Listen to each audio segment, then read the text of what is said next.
you have this, what I call colloquially called the trigger bean. What the trigger bean is this shape I'm making here, which is actually a simplified form of the, oh, we're doing like a chest, which is a longer square, and then the hips, which are like this trapezoid sort of thing.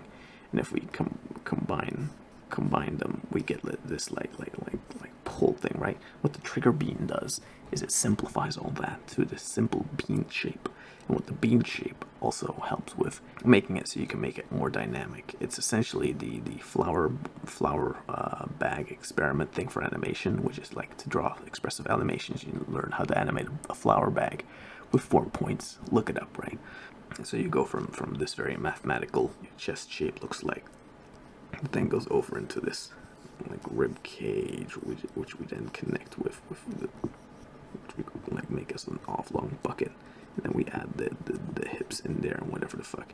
Instead of doing all that, you just draw the trigger bean, as I call it. And what the trigger bean allows you to do is greatly simplify a lot of this extra shit.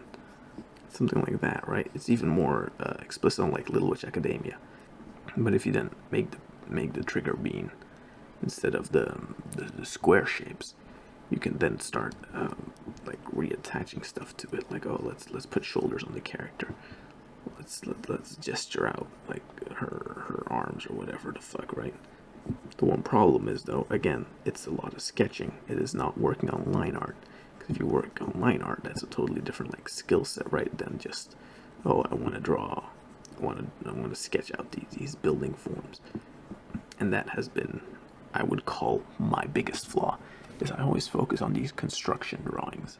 And construction drawings are good, but construction drawings are not, they're not conducive to making a lot of art, more just learning of how art works, I'd say. It's not that they're bad to do.